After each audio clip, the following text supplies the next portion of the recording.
오늘이 이제 해방주일이고 8월 15일이 74주년 광복절이에요. 그래서 자유에 대한 이야기를 좀 해보고 싶었습니다. 이 세상의 모든 존재, 동물이든 식물이든 간에 자유를 원합니다. 미국의 오클라호마 대학교의 연구팀이 15살 된 침팬지가 머리가 영리하거든요. 침팬지를 앞에 놓고 140여 개의 그 사인 랭귀지, 손짓 뭐 이렇게 하는 랭귀지를 가르쳤다 그럽니다. 그래서 스스로 생각한 것을, 네가 생각한 것을 표현해보라라고 지시를 딱 하니까 처음 나온 반응이 뭐냐면 나 좀 보내주세요. Let me go. 나 좀 보내주세요. 그런 사인이었던 거예요. 동물의 세계에서 가장 절박한 소원이 바로 자유입니다. 우리가 집안에 애완견 기르고 이제 반려동물, 고양이도 기르고 그러지 않습니까?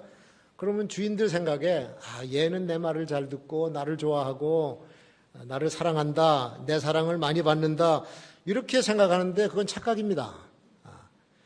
동물들의 진정한 바람은 내 영역에서 내 방식대로 살라고 그냥 놔두라는 거예요. 우리 집 개는 나를 좋아한다? 천만에. 개는 개를 좋아합니다. 그러니까 개 사료, 고양이 사료 먹는 것보다 들판에 나가서 거기 있는 거 주워 먹고 쥐 잡아 먹고 이런 걸 좋아하는 거예요.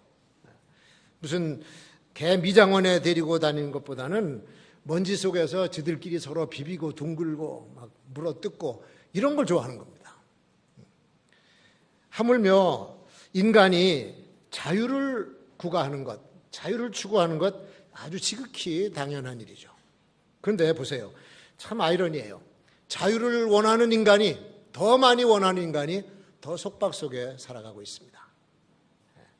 인간이 인간을 부자유스럽게 만들고 법으로, 규칙으로, 또 어떤 시스템으로, 심지어는 돈으로, 지위로 인간은 다른 인간을 구속하고 있어요. 하나님께서는 우리에게 자유를 주셨습니다. 그리고 그 자유를 통해서 행복감을 누리며 살라고 했는데 이 타락한 인간들이 다른 인간들을 짓누르고 억압을 하는 거예요. 자기가 자유를 얻으려고 남을 속박하는 것, 그것이 인간의 타락한 모습입니다. 어떤 경우에도 사람은 다른 사람을 그 자유를 박탈할 권리가 없습니다. 우리나라는 옛날부터 이웃나라를 잘못 뒀는지 하여튼 이웃나라를 통해서 많은 순환을 겪은 그런 역사를 가지고 있어요. 수시로 왜구가 해안마을을 쳐들어와서 양민들을 학살하고 물건을 약탈해가고 그래서 그 왜구를 소탕하느라고 조정해서 군대를 파송했던 적이 한두 번이 아니죠. 조선 선조시대 때 허구한 날 조정의 대신들이 당파 싸움만 하느라고 나라에 어떤 위기가 닥쳤는지 깨닫지도 못하고 대처도 못하다가 임진년의 왜란이 일어나서 수많은 백성들이 떼죽음을 당했습니다. 그 임진왜란 일어나기 전 꼭 10년 전에 율곡 선생님이 10만 양병론, 군대를 10만 명을 훈련을 시켜서 대비를 해야 외세의 침략을 막을 수가 있습니다. 이렇게 주장을 했는데 그때 이 참 당쟁에 눈이 멀었던 어리석은 신하들이 반대를 하고 하다가 결국은 왜군이 쳐들어왔을 때 그대로 당하고 만 것이죠. 참사죠, 참사. 그리고 보세요. 그 뒤에 이제 17세기에 명나라 말기입니다. 이 북쪽의 만주족이죠. 오랑캐족이 일어나서 자기네들이 이제 후금이라고 그렇게 이름을 붙이고 조선에 4만 명의 군대를 보내서 침략을 하려고 했었어요. 근데 우리 조선에 4만 명을 대적해서 싸울 군사가 없었습니다. 근데 와보니까 명나라가 뒤에 배경이 돼 있거든요. 그러니까 함부로 못하고 그냥 너희하고 우리하고 형제 관계만 맺자. 그러고선 돌아갔습니다. 돌아가서 명을 정복을 하고서는 그 다음엔 조선에게 군신 관계를 요구합니다. 너희 우리의 신하의 나라가 되어라. 그 당시에도 조선 조정에서는 두 파로 나뉘어서 싸웠습니다. 우리는 명나라의 신하지 청나라의 신하가 아니다. 그 후금이 나중에 청나라가 되거든요. 그러면서 우리는 오랑캐를 섬길 수가 없다.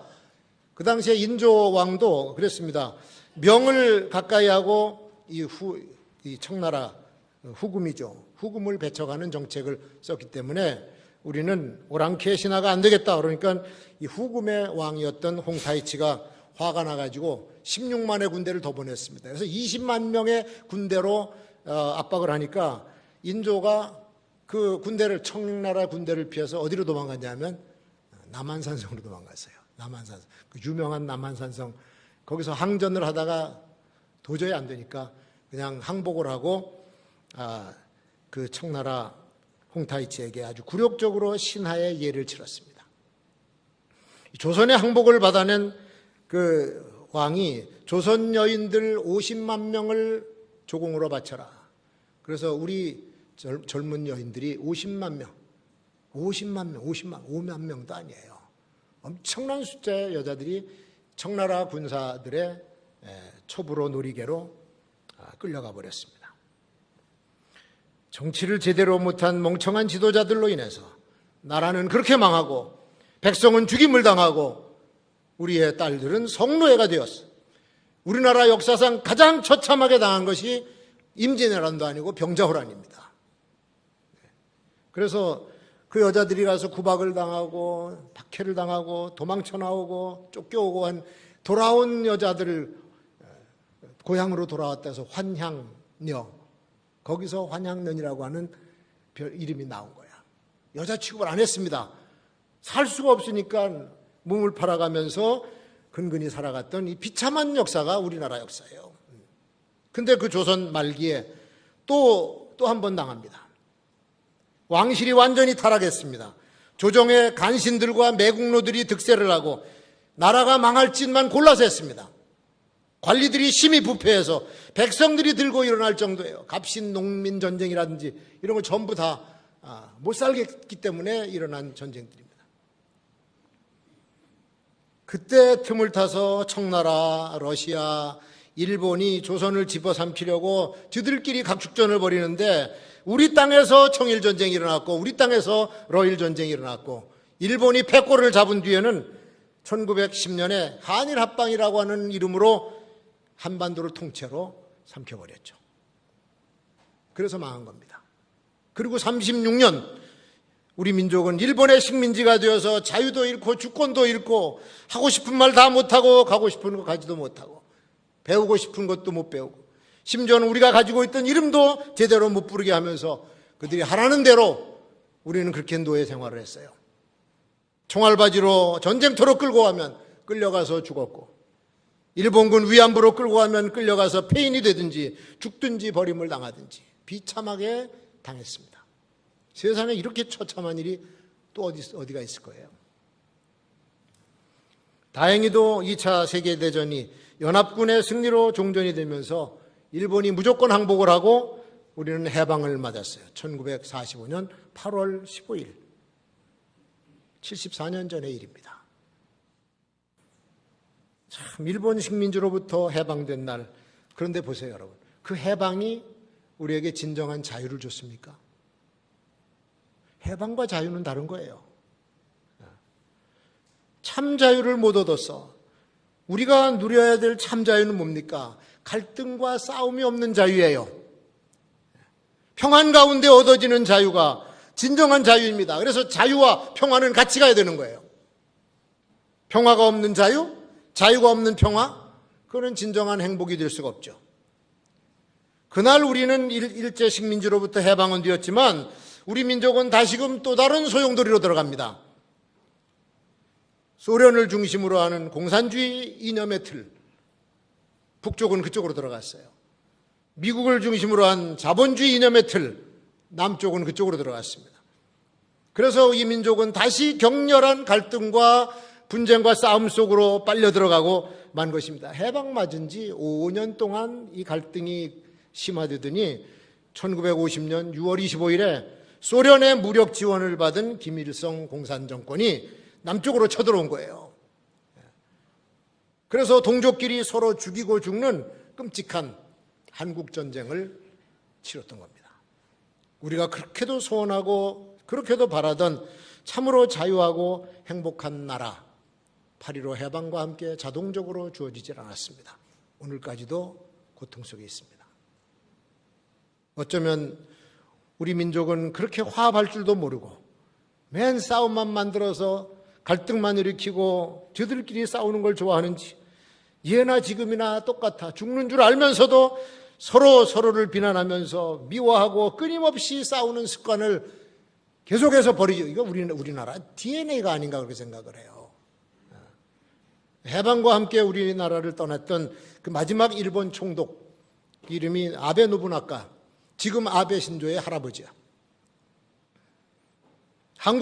조선을 떠나면서 하는 말이 조선인들은 조선징들 자기들끼리 싸우는 못된 습성을 가지고 있으니 우리가 머지않아 다시 돌아올 것이다. 그리고 떠났습니다. 그리고 그 손자가 지금 우리를 건드리고 있어요. 서로 물고 먹으면 피차에 멸망할까 조심하라. 바울사도가 갈라디아서 5장 15절에서 말씀합니다. 일제로부터 해방을 맞은 74회 광복절을 맞는 이 즈음에 우리는 일본으로부터 공식적인 선전 포고를 받고 경제전쟁으로 들어갔습니다. 전쟁이 시작이 된 거예요.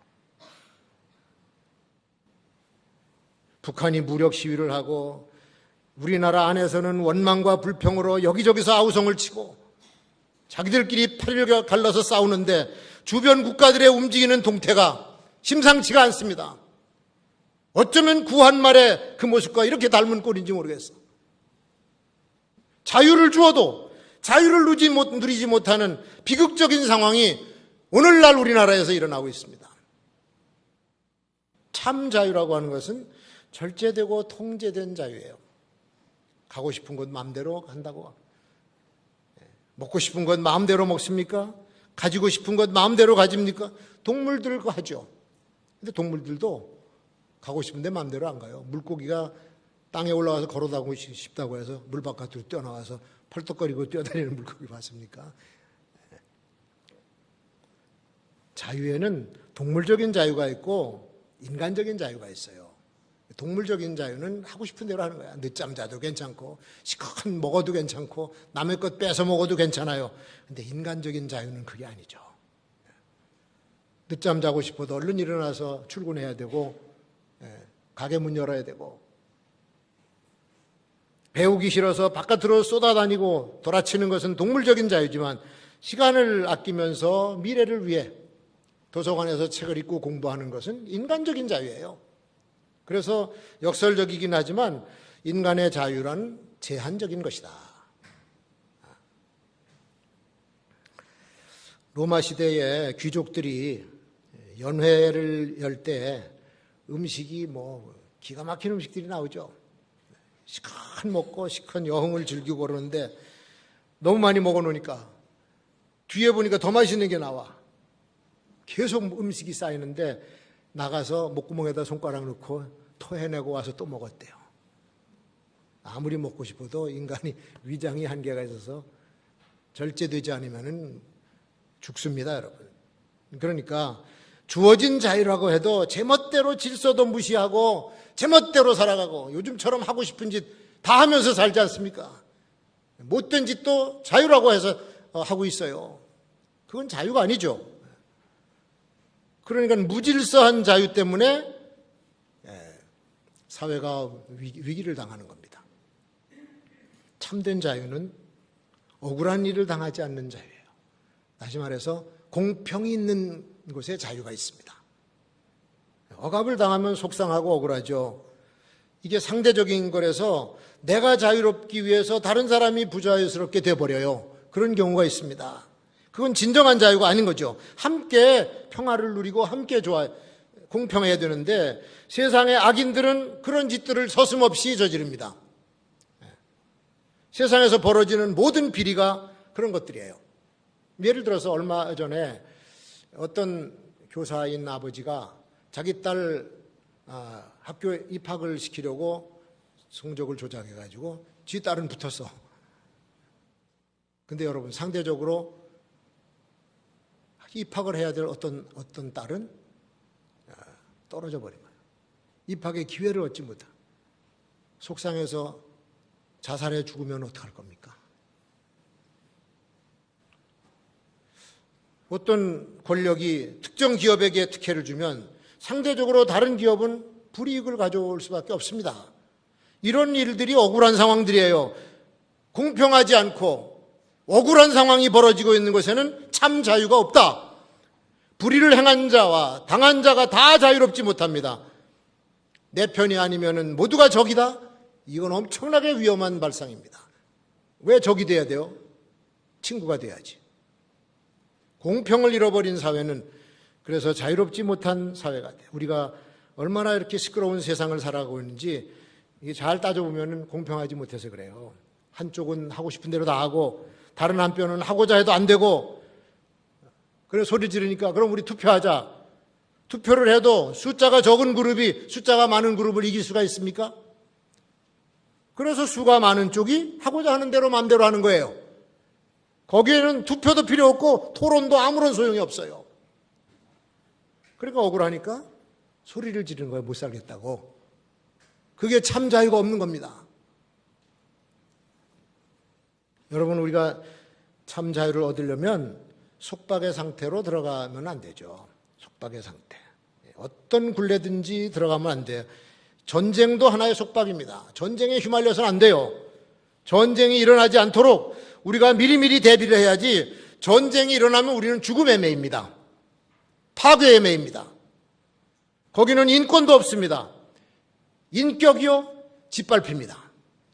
인간의 생명은 그때 소모품이 되어버립니다. 우리가 이런 상황을 만들어서는 안 되죠. 국가의 지도자들이 또 백성들이 정신을 바짝 차리고 나라를 바로 세워나갈 때가 지금 우리가 당한 위기의 때예요. 돈에도 매이면 안 돼. 돈이라고 하는 것은 대단한 힘이 있어요. 그렇다고 돈에 매여버리면 돈의 노예가 되어버립니다. 버는 데 매여도 안 되고 지키는 데 매여도 안 돼. 돈은 돈 가진 사람이 사람을 사요. 그래서 그 돈으로 고용된 사람을 샀는데 때로는 그 사람들 인격을 모독하기도 합니다.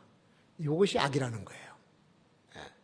돈으로 그 사람의 노동력을 사는 것이지 그 사람의 인격까지 사가지고 짓밟고 하는 것은 아니라 그런 얘기입니다. 이게 소위 우리 사회에서 말하는 갑질이에요. 이런 개념이 정리가 안 돼서 나오는 불상사입니다. 돈이 무기가 돼. 요즘은 돈이 무기가 돼요.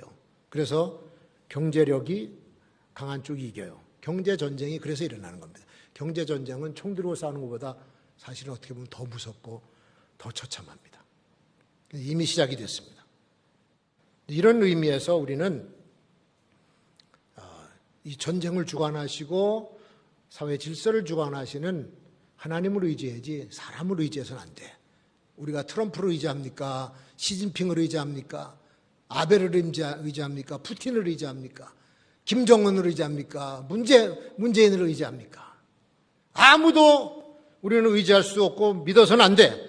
사람을 믿고 의지하다 보면 그에게 매일 수밖에 없고 나중에 실망 엄청나게 하게 됩니다. 자유를 얻는 것은 그 자유를 추구하는 자세를 가져야 돼요. 자유의 가치를 바로 알고 바로 깨달아야만 그 가치 있는 자유를 얻게 됩니다.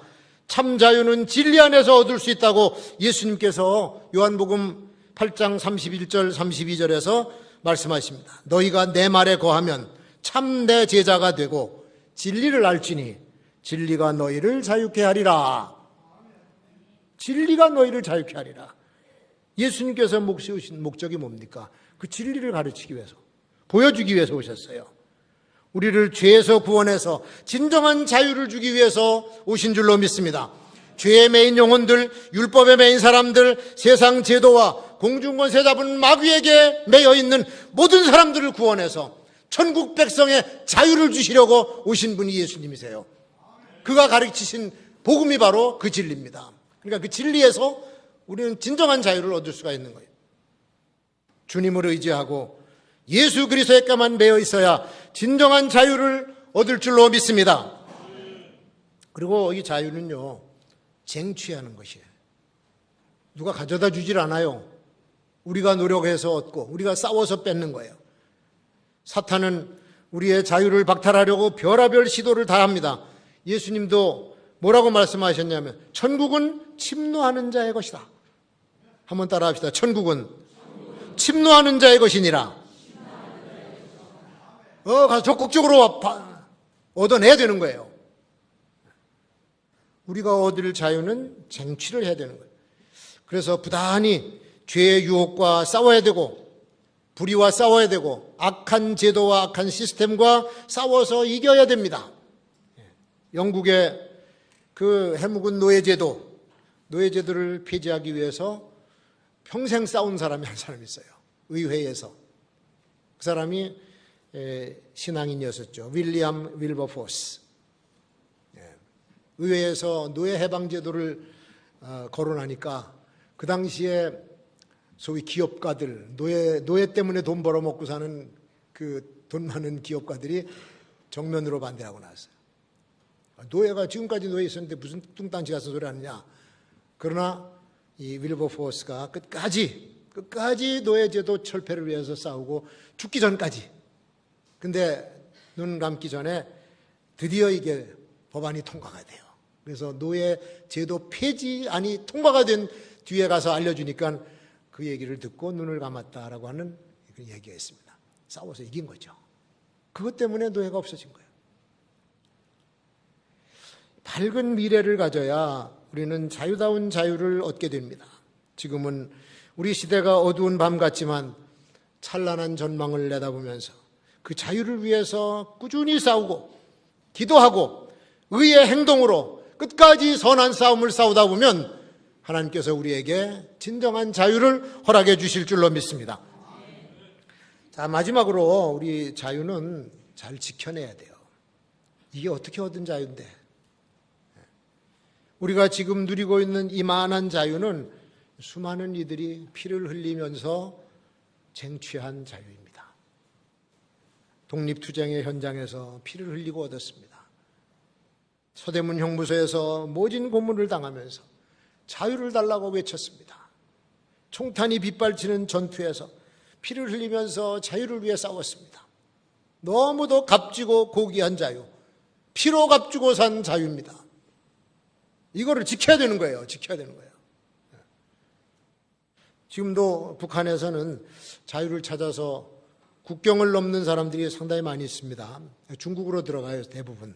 중국에 들어가면 중국인들에게 팔려갑니다. 어떤 여자들은. 인신매매범이 팔아버려요. 그 말할 수 없는 고통을 당하고 저 산골 시골에 들어가서 노인들과 살고 막 이래. 그래서 이제 간신히 탈출을 하고 중국을 벗어나서 제3국을 거쳐가지고 우리 대한민국으로 들어오게 되면 자유는 주어졌죠. 또 다른 속박에 들어갑니다. 자유는 풀려나는 자유도 있지만 소속되는 자유도 있어요. 불의한 속박에서 풀려나야 되고 죄악의 속박에서 풀려나야 되지만 우리는 의의 공동체로 들어와야 되는 줄로 믿습니다. 의의 공동체, 참 자유의 공동체로 들어와서 거기서 행복을 누려야 되는 거예요. 그리고 이 참 자유라고 하는 것은 감정으로만 얻어지는 게 아닙니다.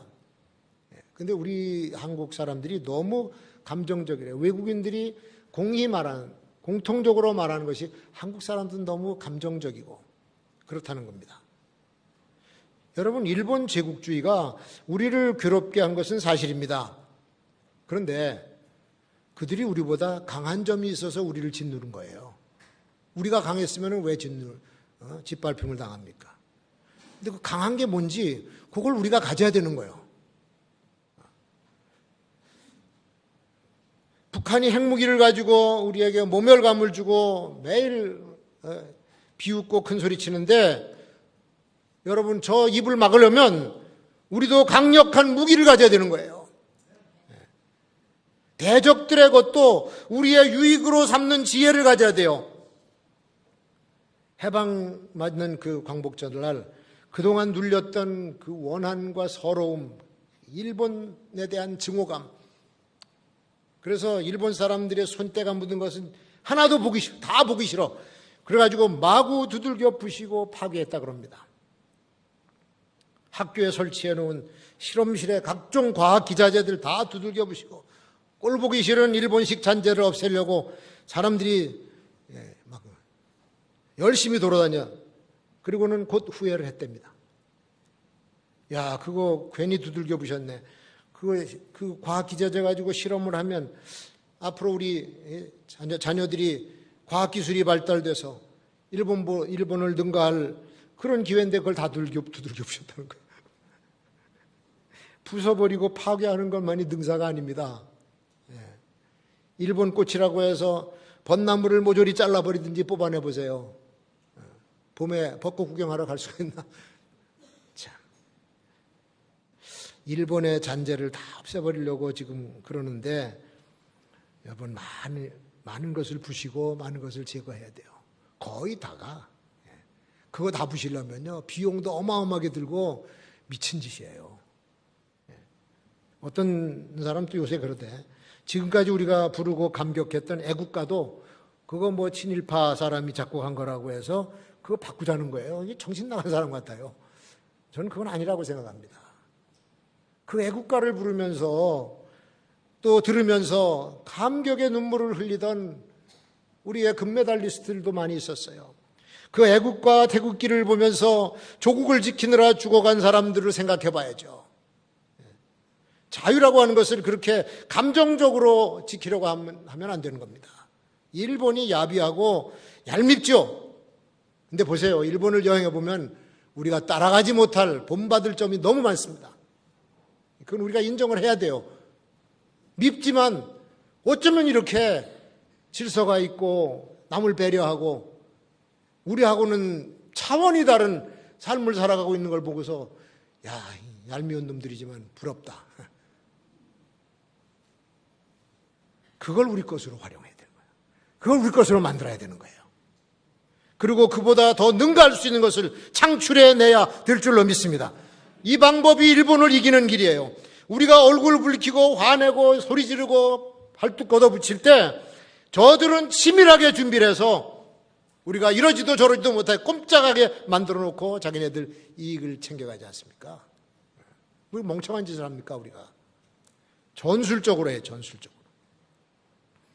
이제 우리는 주님께서 주시는 자유, 그것을 우리 속에 심어야 될 때입니다. 사탄은 지금도 수단 방법 가리지 않고 우리로 하여금 죄짓게 만들고 낙심하게 만들고 화나게 만들고 원망하게 만들고 그럽니다. 그리고 죄를 지면은 자기 손아귀로 딱 집어넣어버려요.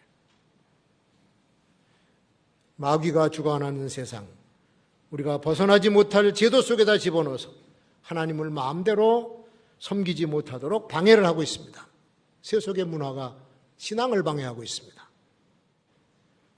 근데 예수 믿는 우리들에게는 성령께서 함께 하시면서 이 세상이 주지 못하는 참 자유를 주고 계시는 줄로 믿습니다. 미워해서는 안 돼요. 미워하면 자유를 못 얻습니다. 미움에 갇히고 맙니다.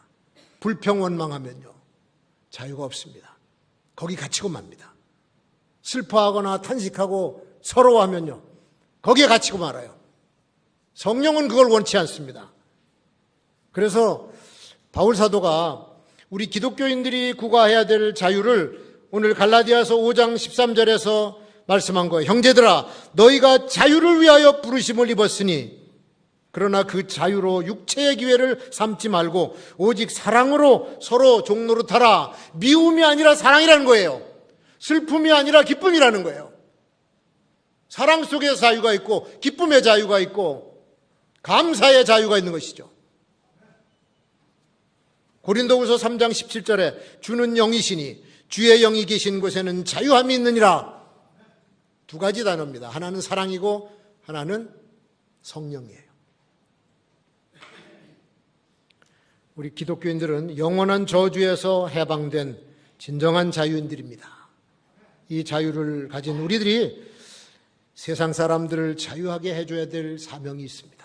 아직도 원망과 아직도 불평과 아직도 불의에 매여서 자유롭지 못한 자들, 매일 싸우고 매일 소리 지르고 매일 옥신각신하는 그런 삶 속에 자유가 없어요. 거기에 진정한 자유를 줄 수 있는 사람들은 저는 하나님의 자녀들이라고 생각을 해요.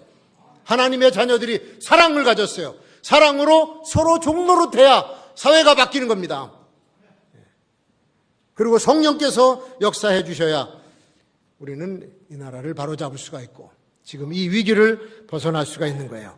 그리고 우리는 영원하고 차원 높은 천국 시민의 자유를 이 세상에서도 구가하면서 살게 될 줄로 믿습니다.